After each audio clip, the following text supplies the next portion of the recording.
Well, we're going to hijack the wheel. Welcome, everybody. We are doing this live. Eff it, we're doing it live. And what we were originally going to schedule to talk about today was what is Gil used for. We're going to save that. I think that's going to be our technical role for Thursday.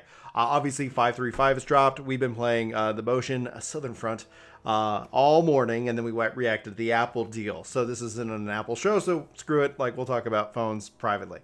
Chris... Well, let's why don't we get out the negative Nancy and Chris and let's see if we can milk some tears. What do we not like about Bozjan? Sorry, I'm just being a dick. All right, go ahead. I mean, so there's clearly good here, and I have the eternal optimist with me, Ginger Prime himself, so I won't have to worry about the good sides being represented. You and I had a lot of fun today. My concerns with Bozjan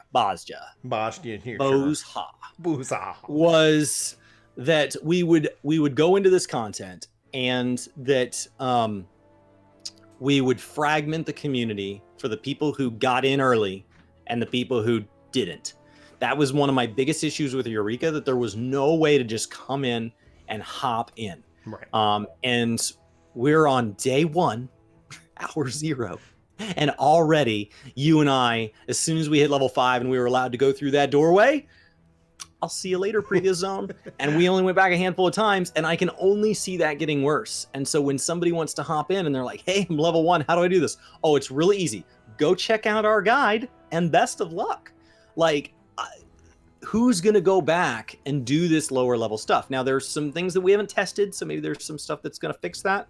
But my initial concern is definitely still like a seed that I'm absolutely concerned about. So one of the things that they have addressed some of this, right? So like on the eternal optimist side of the things that I've been just having the absolute utmost fun today. So let me just like completely crush Chris in terms of like, holy crap, guys, this is so far incredible content. Oh, it's super fun. Yeah.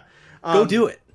Let's sit here and talk about, the idea that the concept of metal. So it isn't completely useless. So the thing that I ran into with Eureka, I went in and I stepped into that world. I go, this is a beautiful area. Oh, this is really cool. Oh, I like this. You know what this reminds me of? Final Fantasy XI. You know what's a better game and has more, like, it's more fleshed out? I'm going to go play Final Fantasy XI, and I did. And I don't regret that I did that.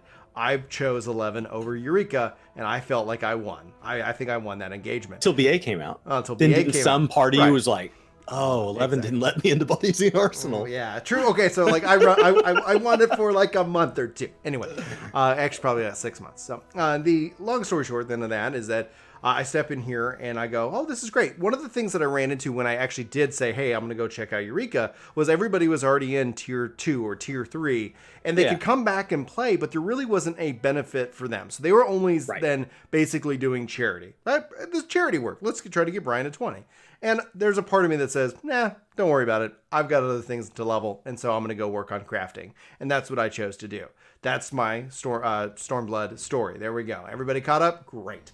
So here, though, like, even though we're, like, into the next zone, like, going and the way the metal works, the metal is that the currency in which you use to level up, is that I'm still getting it, and I go cash it in to then rank up. And we found that there's a benefit to ranking up because that increases the amount of metal that actually does drop. And so while you're not necessarily being showered with it, it's not going to be the most efficient. Somebody can come and play like that. Maybe that's, hey, I'm ranked 20 and you're my friend. I can go do that. Or if I'm just running through and there is that fate, that skirmish that's popped up, I can steer over there and do that. And it's not 100% efficient, but it's still an incentive that says, hey, come here, check it out. Like, there's going to be something for you. Plus the fact that you get the crystals, plus the fact that especially if you're not level 80, you're getting experience for doing so. And that experience is legit. Like, I've already hit 73. Like, I've already gained 2 levels in a great amount of time. So I wanted to hit 80 on my Gunbreaker this week. It was 78.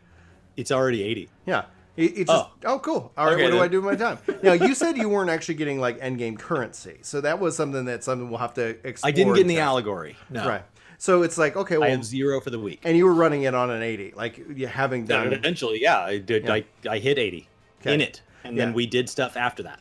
So we'll still have some testing out to do and see how like all that ultimately balances out. But I thought that was fair. Now, like in 6 months, like the question is that are you going to be punished for not starting today? Are you going to be punished for like not taking the day off and going in and playing it tonight and this weekend? Absolutely not. That the servers are still match made, that they're still forcing people in from your data center into this. It's going to be highly popular.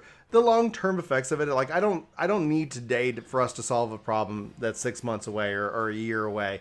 But I don't want to wait 6 months and wake up and go, well, we didn't solve it back then, so now we will never solve it, right? That's that very like, well, we didn't want to solve it now because it's not an issue, and we didn't want to solve it once it was an issue because it's pretty much the past. Right. So, so then we'll just But let's be real here. We're content creators, right? Like if they don't solve it because of a big problem, it's like we can go complain about it, and then it's like great, like there's no losing in this situation. Check our current feed and see if that video's live now. Hey, if you're watching this in 6 months, like man, these guys were spot on. They knew 6 months later. They're like, man, guys, it doesn't work.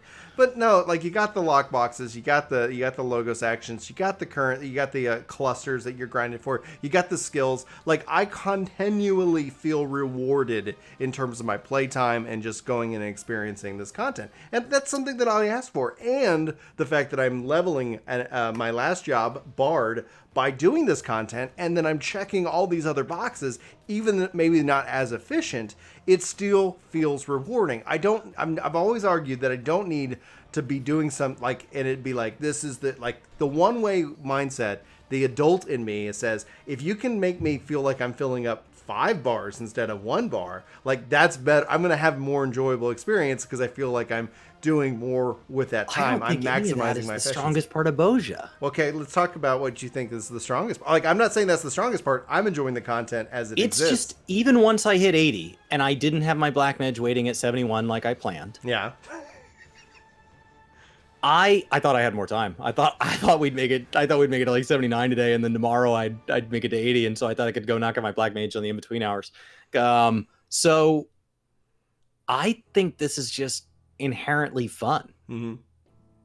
Like the fights are way better than the fights were in Eureka. Oh yeah. The music is way better than the music was in Eureka. Yes. The taking you into the events within the events and seeing people in those events if you didn't make it in is just way better than Eureka. Mm-hmm. Like the actual core content loop itself, I didn't need there. As a tank, I was running in, and when we got outnumbered, I was dying and losing metal. So I was getting less of a reward. At one point, Brian was getting way more of the cluster drops than me. And I just enjoyed the fights. Yeah. I'm not getting experience. I'm not getting ahead in metal. I'm not getting loots. It's still fun. Like, I'm still happy to be here. Now, each zone will eventually wear out on that because there only seems to be so many skirmishes, fates, and there only seems to be so many raid bosses. So eventually we got to where we started to see, the goopy eye guy more than once. And then it was a little bit less exciting than when we was like, oh my God, these are new raid bosses every time. Yeah, so that was actually, like, I want to jump into that and talk more about those fights because I love how they're controlled, right? That's something that's really interesting and unique because you can design saying this fight will always have this many people, and we don't have to sit here and worry about, like, oh, there's 75 people in the zone and they just burn it down and no one ever gets to see the mechanics. No one ever has to worry about it. I'm running from like things that are exploding and like getting hit and almost dying, and they're designed to be run with whatever comp you have. Yeah. So they're super individual, like mechanic driven. Because it's not meant for teamwork. It's meant like, don't get hit by bad. Yeah. And how do you make that challenging? Oh, there's a lot of bad. You drop bad everywhere. So much bad. Now, Socially Distance asks, it's like, so at point is the relic weapon upgraded? And so what we found out so far about the relic weapon, because I do want to pivot on that, is that I have been using it to level Bard. And so there's a relic weapon quest, and it says that they want you to go and farm memories within the skirmishes within the Bozjan Southern Front. So actually, one of the things as I was getting clusters, thinking I was making relic progress on another job, it does not appear that was the case. We'll talk more and dive more into a conversation around like the new relic upgrade system, probably in a different video when we've had more experience. So far, I have all but like 4 or 5 of the relics, so I've been making really good progress over the course of while I've been leveling jobs. That's why I love Poetics now. Now we'll see how this kind of translates into it. So hopefully we'll spend some time today working on. I decided to take on White Mage through it and kind of play around and see what that's like. So we'll give more feedback and more thoughts on the relic itself as I dive into it. Anyway, Chris, you weren't working on a relic either, so that was kind of where, like, after the fact, I was like, oh man, if that's what it requires you to focus in on a job, that's fine. Yeah, that's okay. Like I like when I can passively work on it. We've only done one instance lockout. Yeah. So to put it in perspective, our initial impressions, this is truly initial. We logged in, we stayed in until basically it timed us out of the instance. Well, 2 jumps, because we dropped out after 30, 30 or 40 So we minutes. got a little bit of a bonus. Yeah, We went in once, and then we picked everybody up, and then we were in for one full instance lockout as our second play. Yeah. But, so talk to me. What do you think about the lost actions system? The ability to kind of decipher those. Like, does it feel like it's going to make your build unique or interesting in a way? What do you think, Chris? Yeah, so limited touching with them, so not ready to talk about like the ultimate guide to them. There seemed to be a big chunk of them, kind of this blue mage ability. So you unlock them from these different categories. Each one seems to have weight, and you basically can carry a certain amount of burden with you in your like holster, in your little bag, and then out of that bag you can have like a left and a right active, and so you can kind of swap that out as you go, and so you can put items in it like Phoenix Down, so you can have a tank that has a res. Right now I have a shield, I have protect back. And I have a self heal, and that self heal has like a number of charges, and so like it lets me feel like a little more, I guess, self sufficient, because one of my concerns is that like as a tank, like I feel pretty helpless if we don't have healers, and since after level 5, if you die, you start to lose metal. It can feel really punishing when you lose like half a fate's worth of metal dying in a fate because everybody else is running around picking up the mystic boxes or whatever, and not, and you don't have a healer with you. And so I like the idea that I can kind of over time get it to where it's like, hey, the people who are playing with me don't want to play on healer. I get that. I respect that. I still want to be on my tank. I'll just heal myself. I'll just handle it. And so I like the idea that you can kind of augment your class. It feels like a subclass system. We'll have to see exactly how it kind of ages, right? Do I get more than 2 of those eventually? Are the higher weighted ones better because I don't have them all unlocked yet?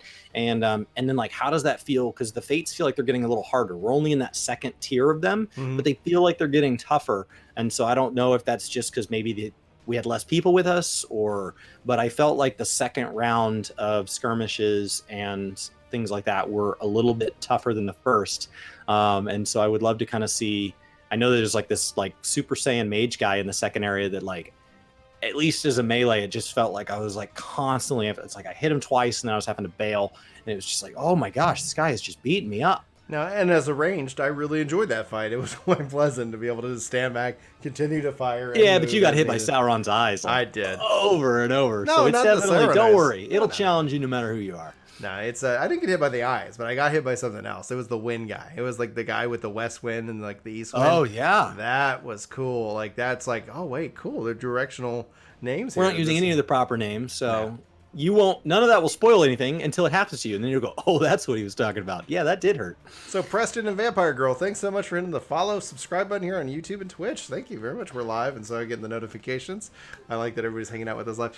All in all, like, when I look back at what I've run, I am excited. This is the content that I've, like, when I look at how critical I've been towards the game in certain areas, I felt like Stormblood missed the war concept. It felt like everything was the war. Like, we're like, things are going wrong. Like, okay, we took back Doma. What's the Empire gonna do? Are they a threat? Like, of course they are. But it's like, well, we literally just liberated a whole nation in these zones.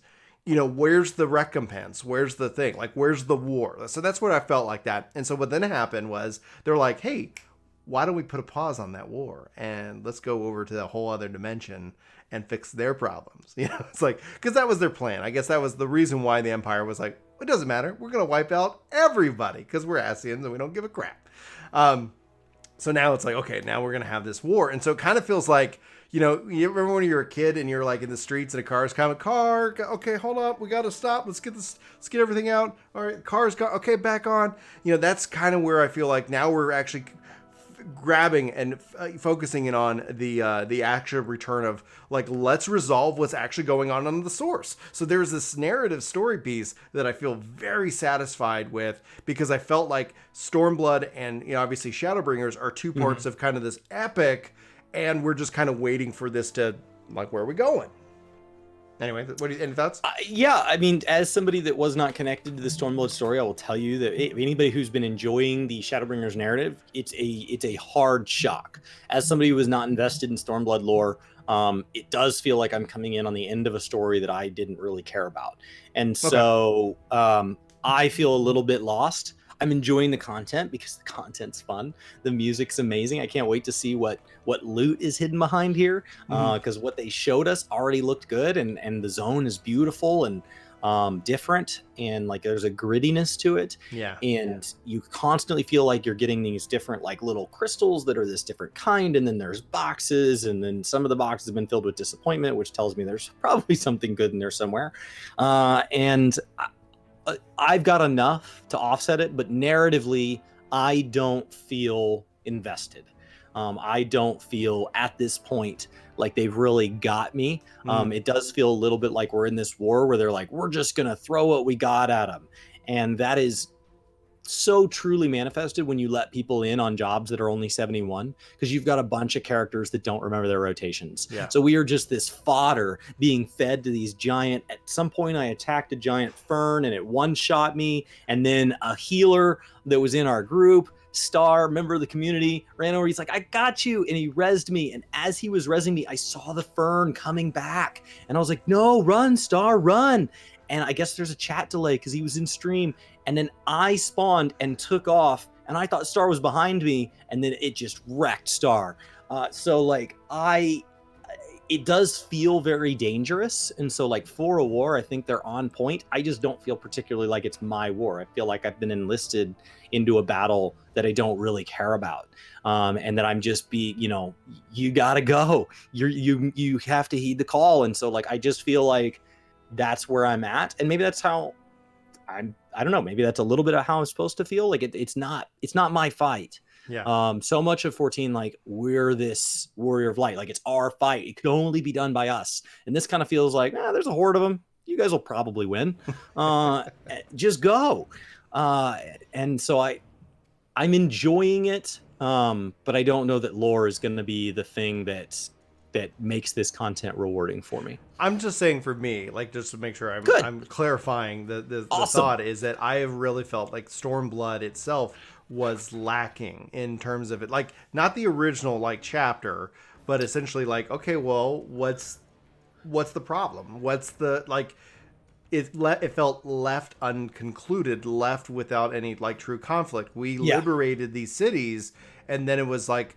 And then we just took off to another dimension. And so this does feel more like it's actually a part of the Stormblood expansion than it does the Shadowbringers expansion. Does that mean, like, does you follow what I'm saying right there? Yeah, I understand that. And I think for a piece of content this big, it's really important to the long-term success of it that it can be enjoyed from multiple perspectives. Right. So hearing that you're feeling this sense of relief about the story, and that you're loving that you get to level up all these other jobs, like, I'm glad that there is a different set of objectives that make you feel equally satisfied, because right now I'm very satisfied with the content for a totally different set of reasons than you. And for a piece of content this big, it should satisfy more than just one block of people. Right. Because this is a huge portion of what we are going to have for the next several months. And Wonder puts out like this, and I think in a way that hopefully will help clarify. It's like there's other nations that have, and they need liberation. The Empire controls a huge amount of land and nations and people, right? And so where this style of content feels what I would have really more appreciated for the Doman liberation, or for the Almingan liberation, right? So we're trying, I believe, to liberate Ravenester. Like we were trying to liberate. Noob question then. Go ahead. As we go on this liberation crusade, I don't want to truly spoil this for anybody new, but as we just like crusade off into wreckage, is there an outcome where you think we end up on the doorsteps of the location of the next expansion? Oh man, that would be really kind of, I think, nice. However, due to the nature of the content not tied into the MSQ, I don't know how they would tie that in unless they said go to the front. Like, unless they say, like, this is where you need to go for this next chapter to unlock, or if they tie that into the fact that, like, by the way, the front happened, and now we've completed that. I feel like Eden and the Shadowbringers MSQ were really separate viewpoints of the same story, and that they're starting to close up. To go into Eden's Promise in 5.4, you're going to have to have completed the 5.3 wrap-up of the Shadowbringer story. So I feel like it was very much like, previously or meanwhile, and you just zoomed over to this other place where there was these other set of characters doing this other thing. And so I feel like we could kind of tell those stories, and then at the end during the wrap up be like, hopefully some of your colleagues have told you what's going on in Bozja if you haven't been there, because this stuff's crazy. And then there could be, so like, I don't want to totally rule it out. I just wondered if there was a lore, if there's a place that if I said that, you go, oh man, I hope the fight takes us there. Is there a place that you'd want to go that you think this fight could take us? Push us all the way further into Garlean. Like when we learn of 6.0 or whatever it's to come next in February, the hope is that, hey, we're finally going into this area. They remove the clouds and show us the landmass, and here we are. Like, here's the bulk of it, and this chapter is going to be about us finally either beating back the Empire or being destroyed by the Empire. Like, I'm fine with any outcome here at the end of the day. I think it's pretty cool to see how that goes. But those are my thoughts. Like, honestly, so the thing is like, should this be content you come back for? And I would say, like, it really just depends on how long of a break you've been on.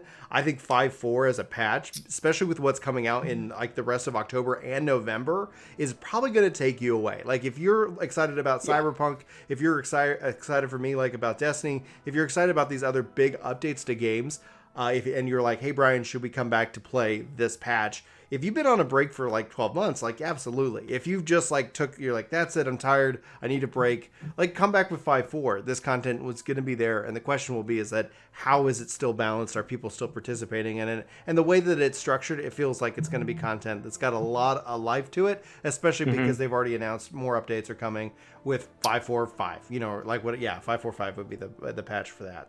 So those are my thoughts. Chris, what do you think? Yeah, I mean, I already put out my thoughts somewhere else on whether or not I think you should come back for 5.4. But as for, do I think this is good content? I think this is good content. I think the biggest weakness of this content is that it may suffer from some of the weaknesses of Eureka. And the way to avoid those weaknesses is to get in as early as possible. That doesn't mean it has to be Tuesday release day. It doesn't mean it has to be release week. But just know that each week, the number of people who have not gotten in that are interested in getting in will drop off a little.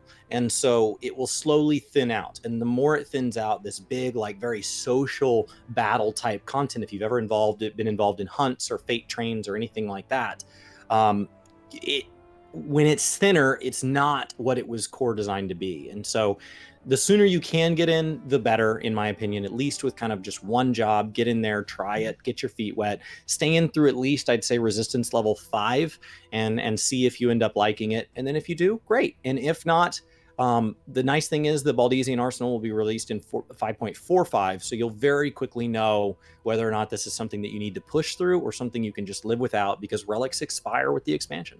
All right. Thanks, guys, for tuning in live. Thanks for being here as we hung out for an epic day. Thank you, Chris, for joining me on this epic of occasions of Patch 5.3.5. Guys, let us know, as always, what you think in the comments below. If you like this video and you feel like it, and if we feel like you earned it, one of those, it makes sense.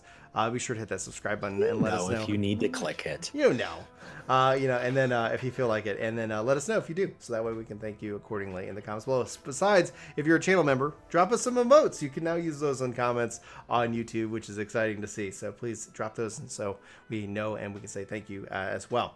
Go vote for Shadowbringers. Oh yeah, that's right. They have the poll for the games and stuff like that. We have 3 rounds. Go vote. All right. Yeah, be sure to do that. Anyway, for Work to Game, my name is Brian. My name's Chris. Thanks so much for watching. I hope you have a fantastic day. Take care. This video is sponsored by me, Ginger Prime. Hopefully you'll check out my podcast channel, Ginger Gaming Radio, which we have lots of guests, lots of great conversations, and even more highlights. Links are in the description below. Let me know what you think. Thanks.